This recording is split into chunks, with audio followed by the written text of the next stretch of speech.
사람은 완벽하지 않지만은 우리와 함께 하시는 예수님은 가장 완벽하신 분이시고 하나님의 뜻을 잘 이루어 주신 분이십니다. 예수님께서는 제자들과 함께 배를 타고 이제 갈릴리에서 저 북쪽으로 향하고 올라가고 있는 중이었습니다. 갑자기 태풍이 불어오고 배가 뒤집어질 이런 상황에 이르렀습니다. 배 안에 물들을 퍼내고 제자들이 힘을 썼지만은 도저히 역부족인지라 주무시고 계시는 예수님을 깨웠습니다. 우리가 죽게 되었습니다. 우리 좀 돌봐주십시오 하고 부탁을 드리니 예수님이 일어나셔서 바람을 향하여 먼저 바람아 잠잠하라, 파도야 잠잠하라 이렇게 말씀하시니까 그 말 한마디에 바람이 잠잠해지고 파도가 잠잠해졌습니다. 이 광경을 바라보던 제자들이 깜짝 놀라서 이분이 누구시기에 이렇게 바람과 파도를 잠재울 수 있단 말인가? 사람은 그 누구도 불어오는 태풍을 잠재울 길이 없고 사람은 그 누가 명령한다 하더라도 파도를 잠잠하게 할 수가 없는데 이분이 누구시기에 이렇게 바람과 파도를 잠잠하게 한단 말인가? 예수님이 왜 이 풍랑에서 기적을 보여주셨을까요? 하나님의 아들이시라는 것을, 완벽하게 하나님의 아들이신 것을 제자들에게 보여주시기 위해서 그런 기적을 행하셨던 것이지요. 이제 제가 여러분과 함께 드리고 싶은 말씀 속에 오늘 예수님께서는 바람과 파도만 잠잠하게 하신 예수님이 아니시고 우리들의 문제점에도 얼마든지 개입하셔서 우리 힘으로 감당할 수 있는 역부족인 일들을 얼마든지 예수님이 나타나셔서 우리에게 잠잠하고 또 완벽하게 치유해 줄 수 있는 능력이 있다는 것을 성경을 통해서 우리가 배울 수가 있겠습니다. 오늘 실례를 몇 가지로 하나님께서 보내주신 예수 그리스도는 얼마나 우리를 위해서 완벽한 구주가 되신다는 것을 말씀을 나눠보도록 하겠습니다. 첫 번째는 우리가 아시는 대로 예수님은 질병이 있는 곳에 어떤 반응을 보여주시는가 하는 문제입니다. 사람이 살면서 아프지 않으면 제일 좋겠는데 누구나 나이 들어가면 아픔이 있고 또 몸이 아파서 쩔쩔매면서 한 사람의 가족이 아프면 가족 전체가 아픈 것을 우리가 알 수가 있지요. 이를테면 자식이 아프면 부모의 마음이 애간장이 녹죠.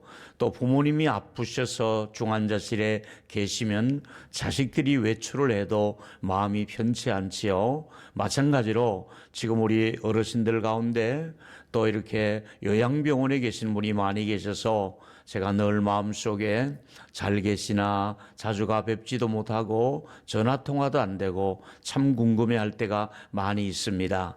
자, 우리가 질병이 없으면 좋겠는데 현실은 우리 모두가 아프면서 살아가고 질병이 있습니다. 근데 이 질병에 대해서 예수님은 어떤 반응을 보이셨을까요? 그러기 전에 오늘 제가 여러분과 함께 또 나누고 싶은 얘기는 구약의 이스라엘 백성들은 어떻게 광야에서 살아왔던가 하는 문제를 먼저 생각해 보고 싶었습니다. 시편 78편 40절에 보니까 구약 광야에서 이스라엘 백성들이 사막에서 하나님의 마음을 슬프게 한 적이 한두 번이 아니라는 겁니다. 뿐만 아니라 그들은 하나님이 거듭거듭 말씀하시는데도 하나님의 이름을 노엽게 해드렸다. 하나님의 마음이 섭섭하다 정도에서 지나서 하나님의 마음도 화가 나실 정도로 노할 정도로 하나님의 마음이 격해지신 적이 이 광야에서 있었습니다. 왜 그랬을까요? 42절에 보니까 그들이 그 권능의 손을 기억하지 아니하였기 때문입니다.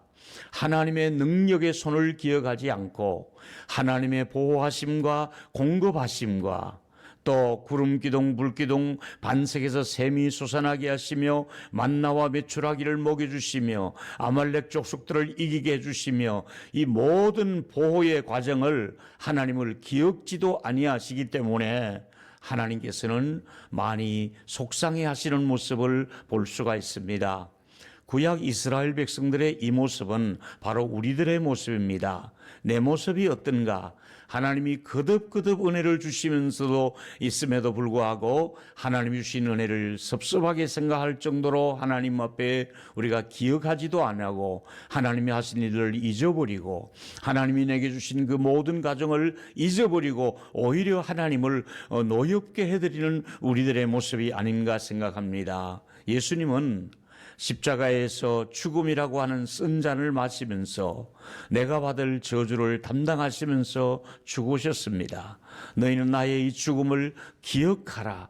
잊지 말아야 될 예수 그리스도의 구속의 은혜를 우리는 자주자주 잊어버리고 나를 위해서 베풀어 주신 그 하나님의 은혜를 잊어버리고 사는 것이 바로 우리들의 모습이 아닌가 생각하면서 구약 이스라엘 백성들이 광야에서 하나님의 권능의 손을 잊어버리고 사는 것처럼 우리도 하나님의 그 능력의 손길을 잊어버리고 살고 있는 저희들이 아닌가 하는 그런 생각을 해보게 되었습니다. 이제 목표는 분명해졌습니다.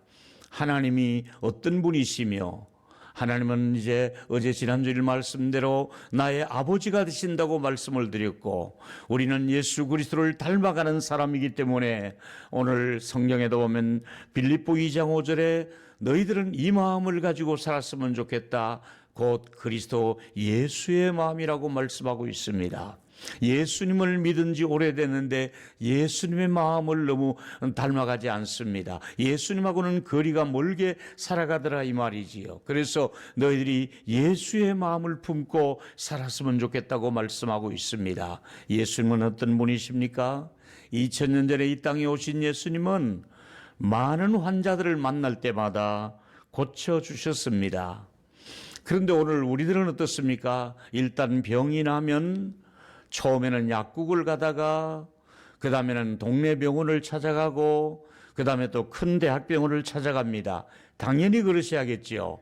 우리가 병원에 찾아가서 의사의 진단을 받고 과학적인 의료 기술을 통해서 우리 몸을 체크하고 또 혈당을 체크하고 또 여러 가지 우리가 다 검사하는 것 다 좋습니다. 문제는 현대의학은 신뢰하고 의사들이 내리는 진단은 좋다 그러면 기분 좋고 또 의사가 심각하다 그러면 같이 심각해 하면서 우리가 의사들이 내리는 진단은 그대로 우리가 잘 받아들이면서 왜 하나님의 치유의 능력은 잊어버리냐 이 말입니다. 의사들의 말은 잘 받아들이면서도 하나님의 말씀을 통해서 우리에게 오시는 그 하나님의 음성을 우리가 외면하고 살 때 하나님의 마음은 얼마나 섭섭하시겠는가. 내가 져야 될 질병의 고통을 예수님이 대신 짊어지신 분이라고 말씀하고 있지 않습니까? 그래서 오늘 저는 또 한 가지 이제 질병에 관한 예수님의 완벽하신 모습을 소개해 드릴 거예요. 이제 나머지 여러 가지 문제를 조금씩 제가 문제를 제기하고 답을 주시는 예수님의 말씀을 들어보려고 합니다. 두 번째 말씀이 바로 그겁니다. 문제가 생길 때마다 해답을 먼저 주시는 모범 답안을 해주신 예수님의 모습을 살펴보겠습니다. 가장 먼저 하나님의 뜻을 완벽하게 잘 소화하시고 하나님 아버지의 마음을 가장 잘 아시는 예수님께서 하나님 아버지의 마음을 가지고 이 땅에서 하나님의 일을 대신해 주신 분이 예수 그리스도라 이 말입니다. 자신의 일이 아니라 나 보내신 이의 일을 내가 하기 위해서 왔다고 말씀을 드렸습니다. 자, 이제 우리의 죽음의 문제가 가장 심각한 문제가 아니겠습니까? 우리 모두의 문제는 죄악과 죽음의 문제인데 이 죄의 문제를 이미 해결하셨고 죽음의 문제를 우리가 영생을 주시기 위해서 예수님이 오셨다고 죽음의 문제를 해답은 영생으로 이미 예수님이 바꾸어 주셨습니다. 좀 더 이제 구체적으로 몇 가지 제가 문제를 말씀드리면서 해답을 말씀을 드려보겠습니다. 첫째로 예수님은 소유에 관해서 뭐라고 말씀을 하셨습니까? 어떤 반응을 보여주셨습니까? 사람들은 누구나 이 지구상에 많이 소유하려고 애를 씁니다. 어떻게 쓰든 더 꽉 잡아보려고, 조금 더 자기 재산을 늘려보려고, 어떻게 쓰든 내 수입이 많아지면 조금 더 저축을 해보려고 욕심을 부리는 것이 소유욕 아닙니까? 그런데 예수님께서는 뭐라고 말씀하신 줄 아십니까? 아버지께서 말씀하시기를 이 천지 만물이 다 아버지의 것이다. 은도 내 것이요 금도 내 것이다. 온 만물이 다 하나님의 것이라고 말씀하고 있습니다. 우리 것이 아니라 하나님의 것을 우리는 관리하고 있는 청직이라고 말씀하고 있는 것이지요. 저와 여러분은 어떻습니까? 아둥바둥 내 것만 챙기고 나 먹고 살기에 급급해서 사는 이 시대를 바라보고 묻고 싶습니다. 얼마나 너는 나누고 살고 있느냐? 너 얼마나 부유한 걸 아느냐? 저는 지금까지 살아오면서 이 나누는 재미로 사는 사람입니다. 좀 절약했다가 모았다가 또 나누고 이 나누는 기쁨을 아십니까? 주는 자가 복되다고 말씀하고 있지 않습니까? 저와 여러분, 진짜 부자는 누굽니까? 나누는 사람이 부자다 이 말입니다. 이런 예수님의 말씀을 우리가 놓칠 수는 없는 것이지요. 여러분 아시다시피 우리는 예수님께서 우리 모두가 부모와 그 처자와 형제를 버린 적이 있었다고 말씀한 적이 있었지요. 마태복음 6장에 보니까 그래서 하늘의 보화를 하늘에 쌓아두라고 말씀하신 적이 있잖아요. 두 번째 문제와 답을 또 드리겠습니다. 예수는 사단에게 어떤 반응을 보였습니까? 사단이 주로 하는 일은 구속 사역을 이루지 못하도록 하나님의 역사를 방해하는 일이 사단이 하는 일이었습니다. 끊임없이 에덴 동산에서부터 예수님이 공생에 시작할 때부터 사단은 따라다니면서 다윗을 충동시키기도 하시고 예수님에게 나타나셔서 돌이 변하여 떡이 되게 하라 하시며 등등 베드로에게 나타나셔서 예수님이 십자가를 질러 할 때 그렇게 하지 마시라고 말렸을 때 예수님이 뭐라고 했습니까? 사단아, 내 뒤로 물러가라. 너는 하나님의 일을 생각지 않고 사람의 일을 생각한다며 단호하게 사단을 물리쳤습니다. 여러분, 저는 여러분에게 예수님이 이 땅에 오신 목적을 분명히 자주 말씀을 드렸습니다. 왜 오셨습니까? 요한일서 3장 5절에 보니까 죄를 짓는 자마다 마귀에게 속했다고 말씀하시고 마귀는 처음부터 범죄했고 하나님의 아들이 나타난 것은 마귀의 일을 멸하기 위해서 오셨다고 말씀하고 있습니다. 여러분, 사단에 대해서 예수님은 멸망의 종자라고 분명히 말씀드렸습니다. 너는 멸한다고 말씀했습니다. 예수님이 분명히 말씀하셨고 사단은 최후의 무저갱에 들어갈 것이다. 저 음부에서 너는 헤어나지 못할 것이다. 밤낮 부러지게 될 것이다. 쫓겨나게 되는 존재가 사단이라고 말씀하고 있습니다.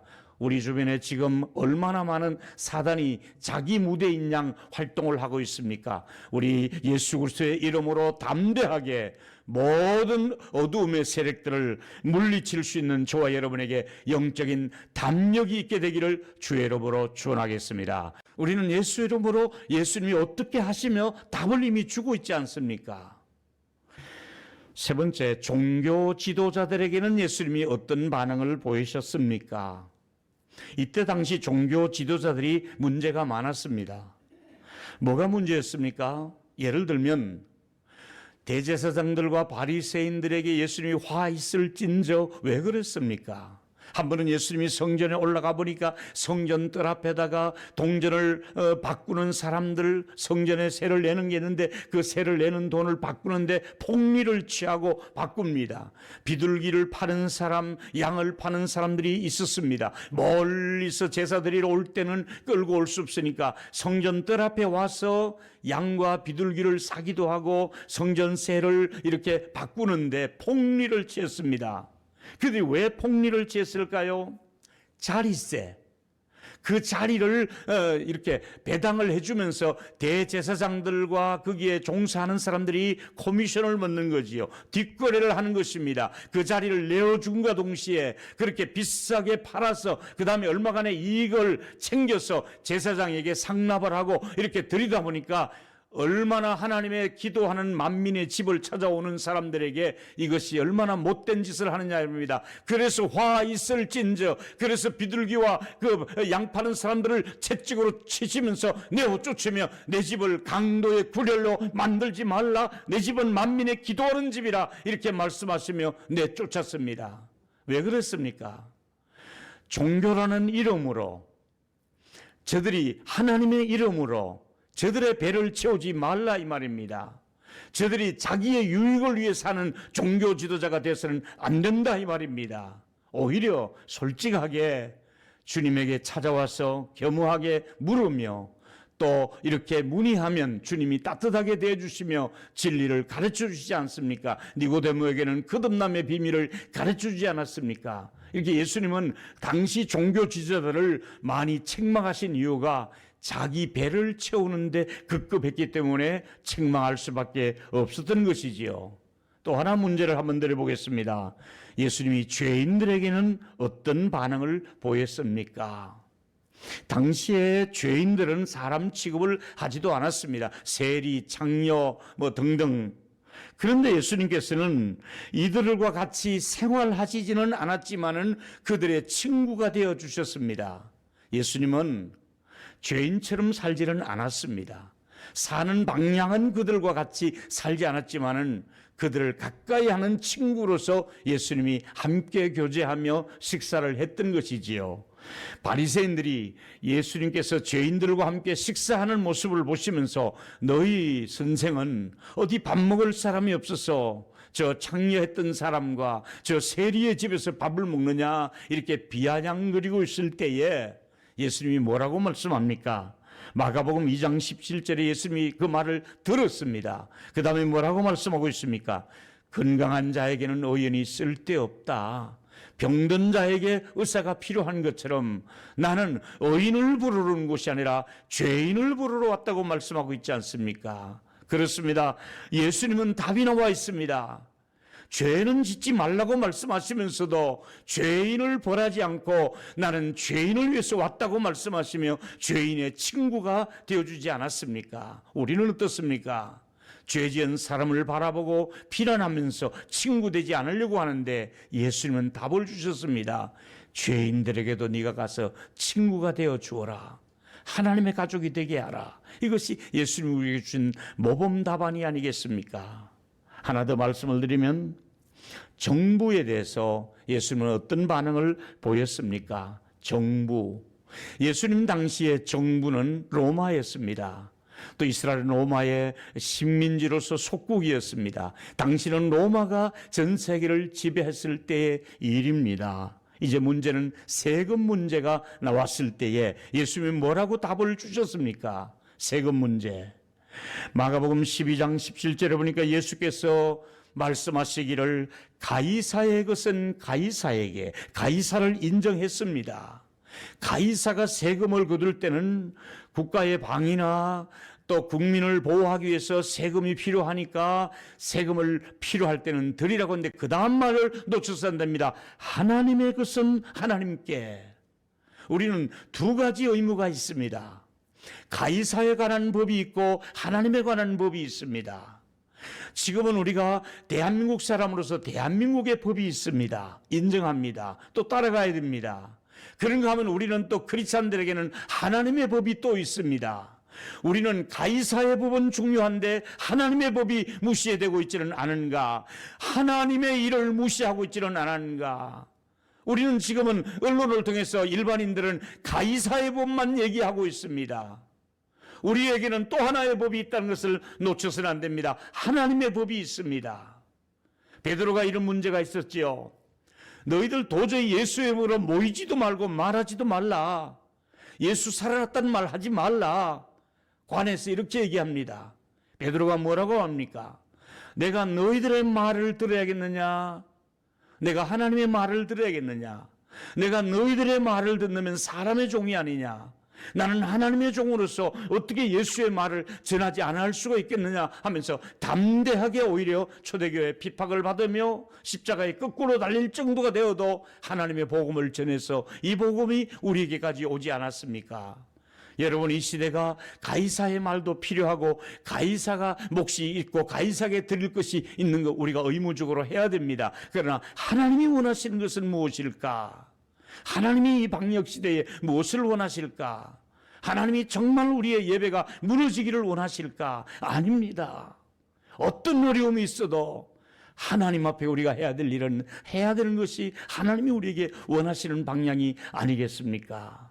하나님의 뜻을 어그러지지 않도록 우리 하나님 앞에서 하루하루를 하나님 앞에 하나님의 말씀을 붙들고 믿음의 승리자가 되시기를 축원하겠습니다. 마지막으로 우리에게 더 좋은 것을 주시고 싶은 하는 하나님 어떤 분이십니까? 내 아버지라고 말씀을 드렸습니다. 하나님이 나의 아버지이실진데 너희같이 고아처럼 그러느냐? 네가 왜 고아처럼 사느냐? 이러면서 아버지는 어떤 분입니까? 마태복음 7장 11절에 보니까 좋은 것으로 자식에게 악한 부모라도 주시려고 하는데 하물며 구하는 너에게 좋은 것으로 주시지 않겠느냐? 저는 목회자로서 힘들 때도 있지만은 그래도 이런 말씀이 저를 살려주는, 저의 길을 살려주는 말씀입니다. 맞아요. 하나님 좋은 것을 준비하고 계시지요. 하나님 좋은 교인들을 준비하시겠지요. 하나님 우리 교인들에게 좋은 일이 있도록 하나님 좋으신 하나님이시잖아요. 오늘 이 설교를 들으시는 저와 여러분, 올 한 해도 하나님이 살아가는 동안에 여러분의 가정과 직접적인 생활에 자녀들에게 좋은 것으로 하나님이 주시는 선물이 있게 되기를 주의 이름으로 축원하겠습니다. 좋은 것을 준비하시는 하나님이세요. 믿음대로 되시기를 축원합니다. 좋은 것을 기대하는 사람에게는 좋은 일이 있지만은 기대하지 않는 사람은 굳이 하나님께서 사모하지도 않은 사람에게 뭘 그렇게 주시겠습니까? 여러분, 하나님은 정말 얼마든지 좋은 지혜를 줄 수가 있고 더 좋은 직장을 줄 수도 있습니다. 우리 교회도 이 어려운 중에서 서울대학을 합격한 아이들도 있고요, 카이스트 대학을 합격한 사람도 있고요, 정말 하나님께서 상상지도 못한 좋은 일을 승진하는 사람도 있고요, 좋은 곳으로 이사를 가게 해주시고요, 집을 마련하게 해주시고요, 나쁜 쪽만 생각하지 마시고 얼마든지 그리스도 예수 안에서 좋은 일은 있을 수가 있거든요. 사랑하는 여러분, 좋은 것을 주시고 싶어 하시는 아버지의 마음을 여러분이 아셔야 되는 거예요. 사랑하는 여러분, 하나님이 얼마나 신실한 분이시기에 우리에게 이렇게 좋은 것을 주신다고 말씀하시면서 마태복음 5장에 보니까 45절에 얼마나 우리 하나님이 좋으신 분이면 햇빛을 선한 사람에게도 악한 사람에게도 골고루 주신다고 말씀하는 거예요.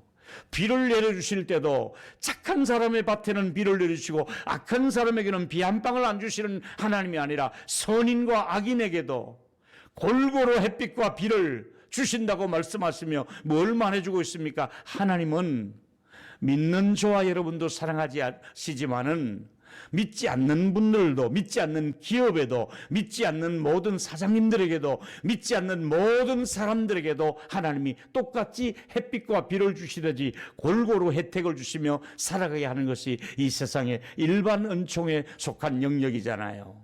하나님의 마음이 이 정도로 나는 너희들도 아끼고 사랑하지만은 저 믿지 않는 주변의 많은 사람들을, 불신자들, 하나님을 거역하는 사람이랄지라도 내게로 돌아오면 내가 이거 하나만 봐도 알 수 있지 않느냐? 내가 햇빛을 선한 사람에게만 주더냐? 나는 악하다고 물 한 방울 주지 않더냐? 똑같이 대우해 주지 않더냐? 하나님께로 돌아오라고 완벽하신 하나님의 모습을 예수 그리스도께서 우리에게 보여주고 있지 않습니까? 이렇게 오늘 완벽하신 우리 주님이 나의 주가 되시고 나의 생명이 되신 것을 믿으시며 이렇게 말씀을 정리하겠습니다. 하나님이 나의 아버지가 되시니 우리에게 완벽한 예수님이 계신다는 것에 대해서 감사하시기를 바라면서 하나님은 나의 목자라고 말씀하고 있습니다. 뿐만 아니라 요한복음 6장 37절의 마지막의 말씀을 꼭 드리고 싶었습니다. 아버지께서 내게 주시는 자는 다 내게로 올 것이요 내게 오는 자는 결코 내어 쫓지 아니라. 올 한 해도 예수 그리스도는 우리를 절대로 내어 쫓지 않고 우리를 받아주십니다. 그리스도 안에서 또 한 주간을 믿음의 승리자가 되시기를 축원하겠습니다.